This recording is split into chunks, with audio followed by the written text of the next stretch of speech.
오늘 어디에서 예수를 찾는가라는 제목으로 하나님 말씀 함께 나누도록 하겠습니다.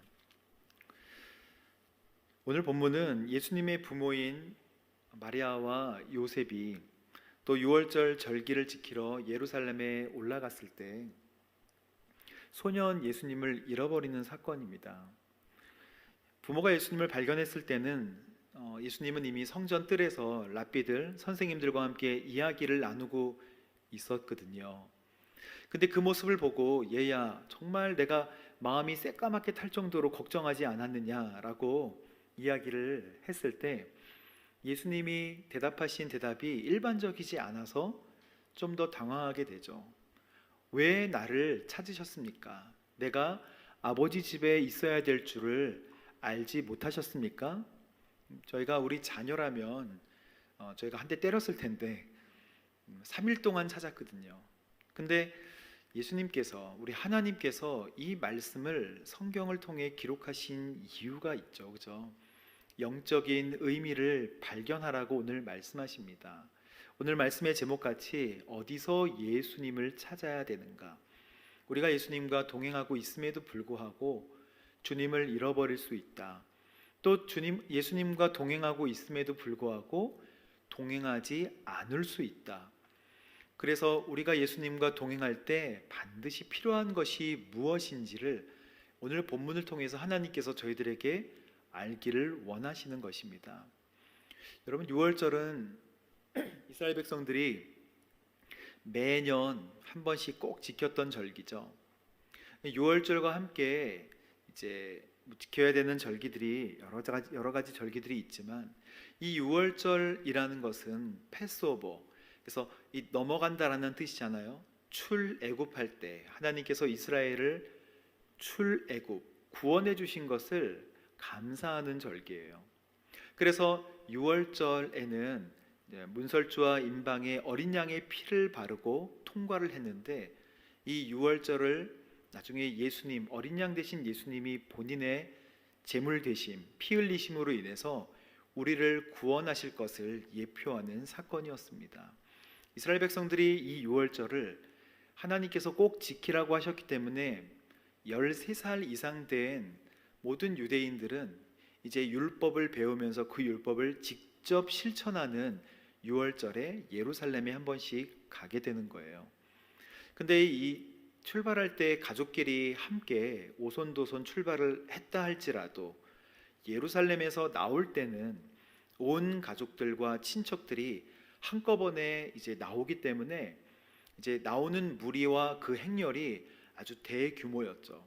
그래서 남자는 남자대로, 여자는 여자대로 이렇게 무리지어 친척과 함께 여러 가족들이 함께 모여 오게 되니까 자연스럽게 우리 아이들이 이제 가족 중에 있으려니 하고 이제 온 거예요. 사실 사마리아를 곧장 질러서 가면 좀 더 짧을 수 있었겠지만 지도를 한번 직접 보시면 알 수 있을 거예요. 사마리아 지역을 직접 통과하면 좀 이렇게 꾸불꾸불한 산이 있어서 괜찮았겠지만 사마리아 지역은 예수님 비롯해서 모든 유대인들이 잘 가지 않는 땅입니다. 북이스라엘이 아수르에게 멸망당할 때 이주민 정책을 펴서 이곳이 혼혈 민족이 되고 또 북이스라엘 사마리아 지역 사람들을 정말 똥개 취급했기 때문에 이 사람들과 상종도 하지 않는, 그래서 이 마을 가로질러 가지 않는 유대인들이었어요. 그래서 여리고를 통해서 이렇게 돌아간 것이죠. 요단 동편 땅을 통해서 항상 돌아가는 길을 선택했었습니다.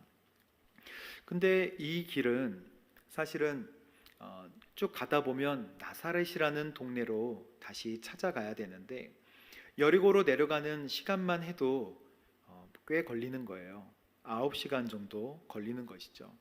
그래서 9시간 여리고 내려갈 때까지도 잘 몰랐다가 나중에 유숙할 때쯤에 찾아보니까 소년 예수가 없는 거예요. 여러분, 하루 종일 왔는데 자기 자녀가 없어요. 어떻게 하겠습니까?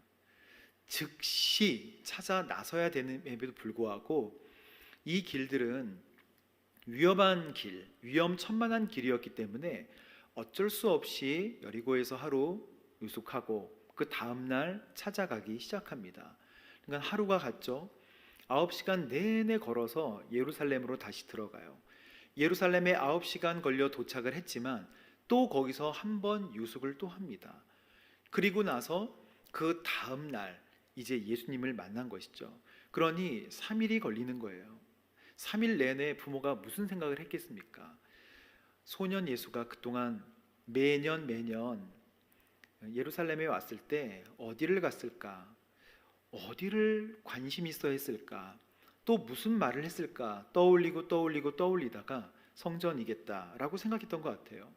성전 뜰에 가니까 아니나 다를까 성전에서 이 선생님들과 함께 이야기를 하고 있는 것이죠. 이 모습을 보고 부모가 엄청난, 여러분이라면 어떻게 하시겠습니까? 이놈 자식아 그러면서 벌써 폭력이 난무하겠죠.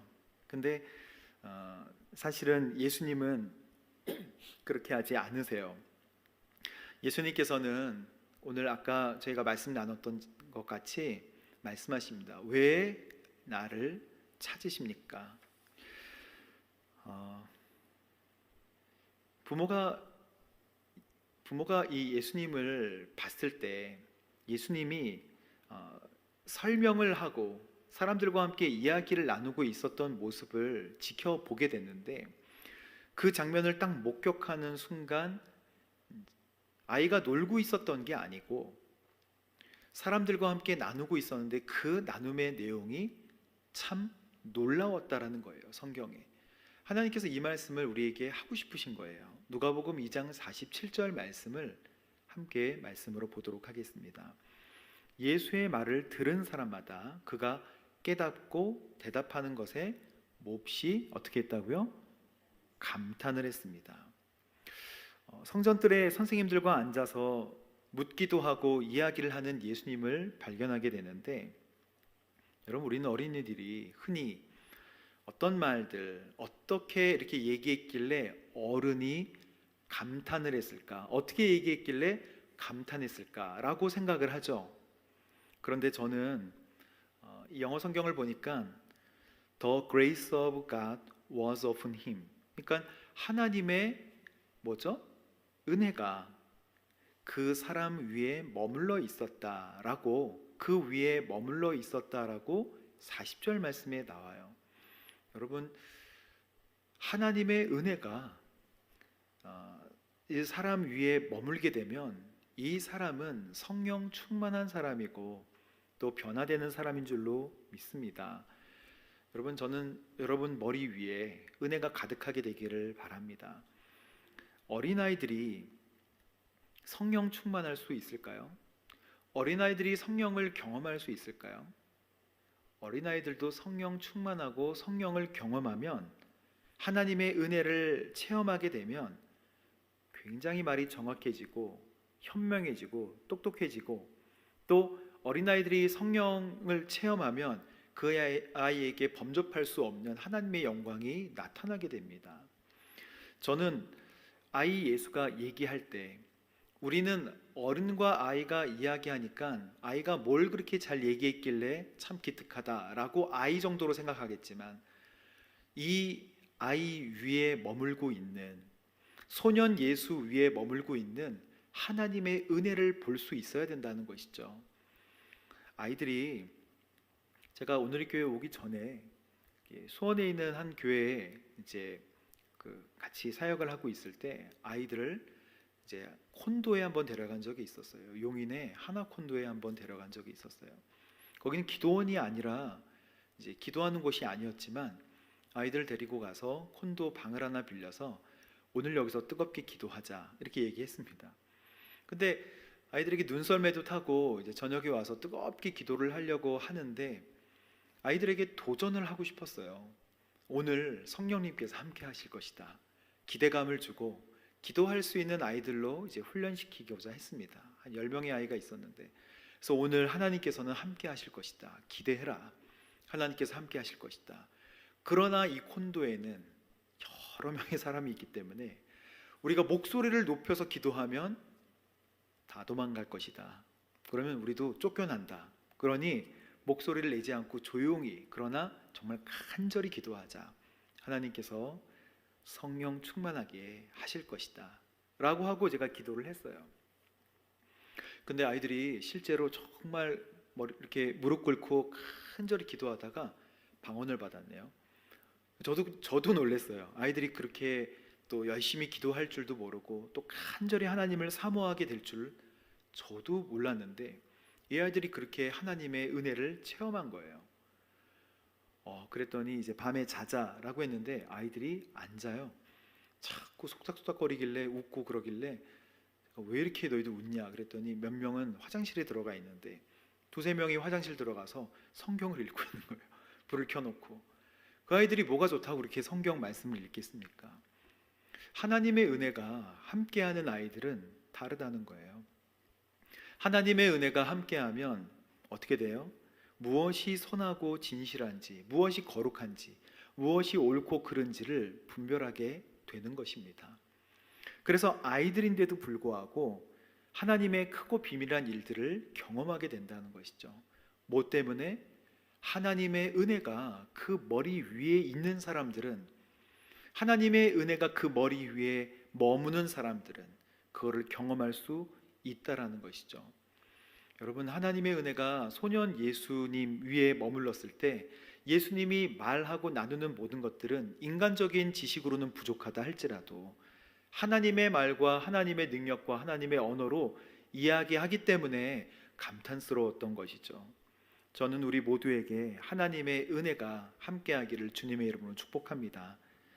아이들이 복음을 올바로 전할 수 있을까요? 어린아이들도 전할 수 있어요. 예수님 12살인데 초등학교 5학년 정도 됐겠죠. 초등학교 1학년, 2학년도 가능합니다. 초등학교 1학년, 2학년도 예전에 훈련시켜서 5,000원을 준 다음에 5,000원을 가지고 하나님이 가장 기뻐하시는 일을 한번 해봐라 라고 아이들을 특공대 같이 보냈더니 어린아이들이 본인들끼리 생각하기에 어른들은 식혜를 좋아하신다 이렇게 생각했나 봐요. 그래서 슈퍼에서 식혜를 사고 또 종이컵을 사가지고 식혜를 따라 드리면서 전도를 하더라고요. 근데 누구한테 전도를 했냐면 지나가는 권사님에게 전도를 했어요. 권사님 예수 믿으세요 하면서 아이들이, 조그만 아이들이 전도를 했어요. 권사님 예수 믿고 천국 가세요 라고 했던 거예요. 그 일이 끝나고 전 나중에 알았어요. 그 아이들에게, 훈련시켰던 아이들이 전했던 그 복음을 들었던 권사님이 이렇게 건너 이야기를 하셨는데, 내가 그날 예수님을 다시 만났다 이렇게 얘기하세요. 왜냐하면 이제 나의 신앙생활 연수와 직분과 또 위치로 예수님을 잘 알아보지 못하고 만나지 못했는데, 권사님이라고 그러지 않았겠죠. 할머니 예수님 믿어야 천국 가요 라고 하는 순수한 복음 앞에, 성령님이 함께 하시는 그 복음의 선포 앞에 또 한 번 하나님 앞에 바로 서게 됐다는 이야기예요. 그걸 듣고 알았어요. 우리가 전하고 우리가 선포하는 것이 아니라 성령님께서 하신다. 성령님께서 선포하고 성령님께서 우리의 입술을 주장하여 주셔서 지혜롭게 하시는 것이다. 사랑하는 여러분, 하나님의 은혜가 우리 머리 위에 머무는 소년 예수님과 같게 되기를 주님의 이름으로 축복합니다. 이 사건 이후에 우리 2장 49절 다시 한번 말씀 한번 읽어볼까요? 누가복음 2장 49절 시작. 그러자 예수가 말했습니다. 왜 나를 찾으셨습니까? 내가 마땅히 아버지의 집에 있어야 하는 줄 모르셨습니까? 예수님은 이미 육적인 부모님의 관계를 초월해서 자신이 감당해야 될 하나님이 맡겨주신 구원의 사역이 무엇인지를 알고 계셨어요. 그러니 예수님은 성부 하나님을 본인의 아버지라고 이미 알고 있었던 거예요. 육신의 아버지도 알고 있지만 하늘에 계신 아버지가 나의 아버지시고 내가 무엇을 해야 하는지를 알고 계셨다라는 것입니다. 여러분, 내가 누구인지를 아는 것은 너무너무 중요해요. 내가 누구인지를 알아야 무엇을 해야 되는지가 정확해지기 때문입니다. 마가복음 1장에 보면 성인이 되신 예수님이 이제 공생애를 시작한 지 얼마 안 되셔서 성인이 되신 예수님이 어떻게 자신의 정체성에 대해서 말씀하시는지가 잠깐 나와 있는 구절들이 있어요. 베드로를 부르시고 또 베드로의 장모님 집에 잠깐 머무실 때 예수님이 사람들의 병을 고쳐주시는 것을 많은 사람들이 알았어요. 그래서 베드로 장모님 집에 예수님이 머물고 계셨을 때 사람들이 많은 병자들을 장모님 집으로 모시고 옵니다. 예수님께서 고쳐주세요. 예수님께서 말씀을 전하시고 고쳐주십니다. 근데 얼마나 많은 사람들이 왔는지 다 못 고쳐요. 그리고 나서 저녁이 돼서 잠깐 예수님이 주무셨는데 새벽에 아주 어둑어둑할 때 새벽 미명에 바깥으로 가셔서 외딴 곳으로 가셔서 하나님과 기도하셨다라는 구절이 마가복음 1장 후반부에 나와요. 근데 말씀에 보면 아침에 일찍 일어나서 사람들이 예수님이 안 계시니까 예수님을 찾아옵니다. 예수님 어디 계세요? 어디 계세요? 찾으니까 없어요. 그런데 제자들이 알기를, 늘 기도하셨던 예수님이 어디서 기도하셨는지를 아니까 그 예수님을 찾아옵니다. 그래서 예수님께 물어봐요. 지금 많은 사람들이 기다리고 있습니다. 빨리 오셔야죠 라고 이야기를 해요. 그때 예수님이 하신 말씀이 이거예요. 가까운 마을들에 가서도 말씀을 전파하도록 하자. 내가 이 일을 하러 왔다. 이렇게 얘기해 주세요. 지금 가장 급한 일은 많은 병자들이 기다리고 있는 집으로 빨리 돌아가서 병자를 만나서 그 병을 치유해 주는 것이 우리가 보기에는 가장 급한 일이라고 생각을 해요. 하지만 예수님께서 말씀하신 이 말씀에 가까운 이웃마을에 가서도 말씀을 전파하도록 하자. 내가 이 일로 부르심을 받았다. 뭐 받았다? 부르심을 받았다. 여러분, 참 섭섭한 말씀이에요. 얼른 가서 내가 기도하다가 너무 시간이 많이 지났구나. 얼른 가서 고쳐줘야지 라고 하신 게 아니라 가까운 이웃마을에 가서도 말씀을 전파하도록 하자. 내가 이 일로 부르심을 받았다. 내가 누구인지를 어떻게 아나? 하나님과 시간과 장소를 구별해서 개인적으로 만날 때 내가 누구인지가 분명해지는 줄로 믿습니다. 하나님과 시간과 장소를 구별해서 주님을 개인적으로 만날 때 예수님도 내가 뭘 때문에 부르심을 받았고 무엇을 해야 되는지가 분명해졌다는 거예요.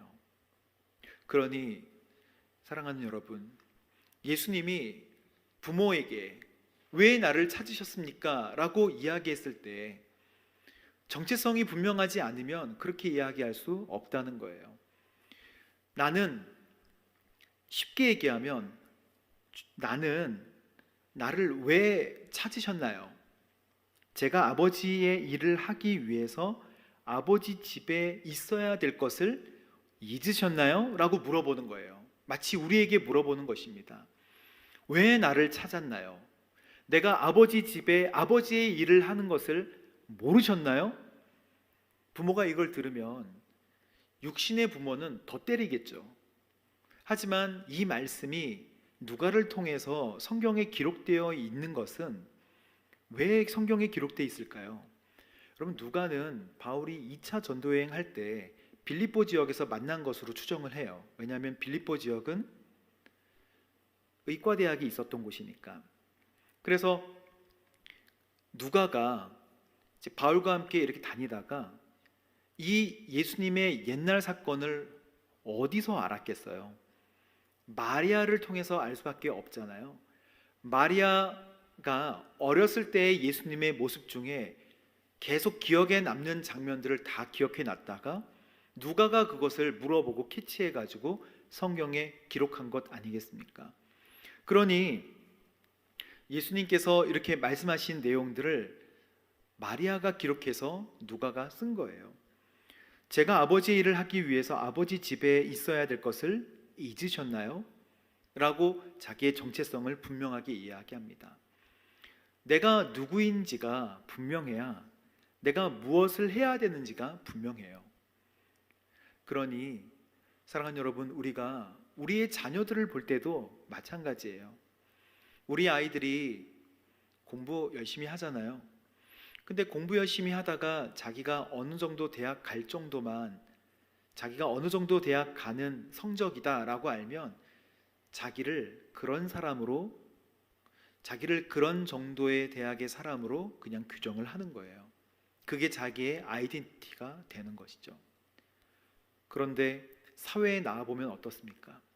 정말 열심히 노력하고 정말 열심히 하나님 앞에 노력하면 더 멋있는 것을 할 수 있다는 것을 알게 돼요. 우리의 교육 시스템만큼만 아이들이 생각을 하게 되는 거예요. 나의 성적만큼만 아이들이 꿈을 꾸게 되는 거예요. 그게 정체성으로 아이들을 규정하게 되면 우리 아이들이 어떻게 하나님 앞에 귀하게 쓰임 받겠습니까? 그래서 아이들에게 너는 하나님의 자녀야 라고 얘기해 줘야 될 필요가 있다는 것이죠. 그래야 하나님 앞에 기도하며 정말 멋있게 세계를 향해 쓰임받는 귀한 자녀가 되지 않겠습니까? 주님을 만나야 내가 누구인지 알게 되는 줄로 믿습니다. 주님을 만나기 위해 시간과 장소를 구별하십시오. 그래서 베드로전서 2장 9절에는 우리의 정체성을 하나님께서 이렇게 말씀하세요. 함께 읽어보도록 하겠습니다. 시작. 그러나 여러분은 택하신 족속이요 왕같은 제사장이요 거룩한 나라요 그분의 소유된 백성이니 이는 여러분을 어둠에서 불러내어 그분의 놀라운 빛으로 들어가게 하신 분의 덕을 선포하게 하기 위한 것입니다. 아멘. 하나님께서 우리에게 왕같은 제사장, 택한 백성, 거룩한 나라라고 말씀하십니다. 사랑하는 여러분, 우리가 하나님 앞에 거룩한 나라와 백성으로 구별되는 것은 참 좋지요. 하지만 이것을 위해서 예수님과 같이 시간과 장소를 반드시 하나님 앞에 구별해야 된다는 것을 꼭 기억하시기 바랍니다. 우리 50절 말씀 함께 보도록 하겠습니다. 시작. 그러나 그들은 예수가 하는 말을 깨닫지 못했습니다. 성경은 부모님들이 소년 예수님이 하시는 말씀을 깨닫지 못했다 그랬어요. 이 말을 들을 때 부모나 그 친척이나 다 예수님의 말이 도대체 이해가 되지 않았다는 거예요. 어머니 아버지 잘못했어요. 제가 깜빡하다가 그랬네요. 이런 대답을 기대하고 용서를 구하는 자녀의 모습을 보고 싶었는데 전혀 엉뚱한 얘기를 하는 것이죠. 이때 이해가 되지 않아서 그의 말을 제대로 듣지도 못하고 깨닫지도 못했다는 것입니다. 하나님께서 왜 이 말씀을 저희들에게 주시는 걸까요? 여러분, 우리가 예수님을 볼 때 예수님의 말이 무엇인지를, 또 예수님께서 뭘 말씀하시는지를 깨닫고 듣지 못할 수 있다는 거예요. 귀는 열려 있어도 영적으로 해석하지 못할 수 있게 된다는 것입니다. 사실 마리아에게 어릴 때 천사가 와서 또 이야기했잖아요. 그리고 목자들이 와서 또 이야기했잖아요. 이 아이에 대해서 계속해서 이야기했어요. 그런데 어느 순간 예수님과 함께 동행은 하지만, 예수님과 함께 손을 잡고 다니지만 예수님이 누구신지를 잘 모르고 잊어버렸다는 것입니다. 그러니 예수님이 하시는 말씀을 깨닫지 못하게 된다는 것이죠. 여러분, 사랑하는 여러분, 우리가 하나님의 사랑으로 하나님과 동행하고 있을지라도 하나님이 뭐라고 말씀하시고 그분이 누구신지 우리가 잊을 수 있게 된다는 것입니다. 우리가 약속의 백성이라고 하는데 하나님께서 그러면 나에게 약속하신 것은 무엇입니까? 다시 오시겠다고 하신 약속이 정말 나에게 다시 오시겠다고 하시는 말씀인가요? 여러분, 저는 이 말씀을 다시 한번 생각해 보기를 원해요. 예수님의 보호하심과 인도하심을 이야기하는데 그것이 나를 보호하시고 나를 인도하신다는 정말 약속인가요? 재림의 소망이 정말 나일 것입니까? 정말 나를 기다리시고 나를 위해서 주님께서 다시 오신다고 생각하시나요? 그리스도인 믿음 생활을 하면서 주님이 하시는 말이 무엇인지를 깨닫지 못하고 그냥 흘려 듣는 우리의 모습이 우리에게 있을 수 있다고 말씀하고 계시는 것입니다. 깨닫지 못하고 마음이 둔해져 있으면 바로 전날 있었던 일들도 기억하지 못한다는 거예요. 예수님께서 마가복음 5장에 풍랑을 잠잠케 하시는 사건이 있거든요. 근데 제자들이 죽음의 위기에서 막 풍랑이 일 때 예수님께서 무리를 걸어 오셔서 안심하라 나다 두려워하지 말라라고 말씀하시는 사건은 우리가 다 알고 있죠. 그런데 제자들이 이분이 도대체 누구시길래 바람과 파도도 잠잠해야지? 라고 하는 제자들도 있고, 예수님이 그렇게 하시니까 깜짝 놀란 거예요. 성경은 이 사건을 이렇게 기록해요. 그들이 어제 예수님께서 떡 떼어 주신 일을 기억하지 못하고 5천 명을 먹이신 다음에 그 다음날 풍랑을 만난 거예요. 바로 어제 우리에게 5천 명이나 먹이시고 떡과 물고기를 먹이신 그 예수님을 경험하면서 예수님 역시 대단해 라고 했던 제자들의 업된 마음들이 다음날 풍랑을 만나자 온데간데 다 없어진 거예요. 그래서 어제 떡 대신 일을 기억하지 못하고 마음이 깨닫지 못하고 그 일을 깨닫지 못하고 마음이 둔하여져 있어서 두려워했다라고 성경은 말씀하고 있습니다.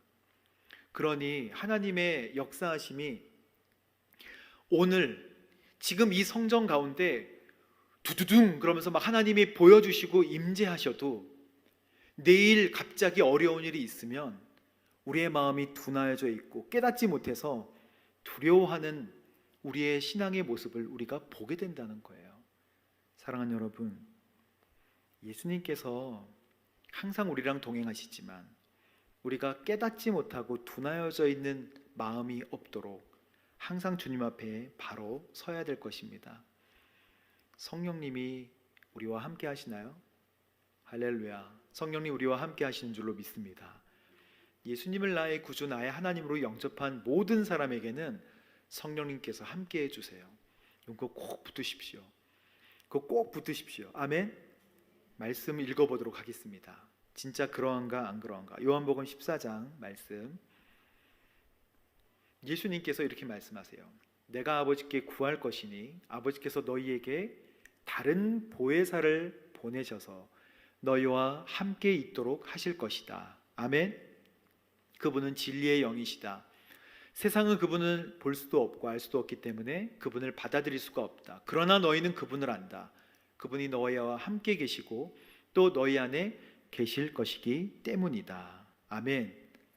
성령님께서 우리와 함께 하시는 줄로 믿습니다. 그래서 하나님의 은혜가 함께하는 우리, 그리고 예수님의 말씀을 깨닫고 마음이 둔하여져 있지 않은 우리가 되기를 주님의 이름으로 축복합니다. 은혜가 머무는 사람 되십시오. 또 주님과 동행하는 사람 되시기를 주님의 이름으로 축복합니다. 우리 함께 기도하겠습니다.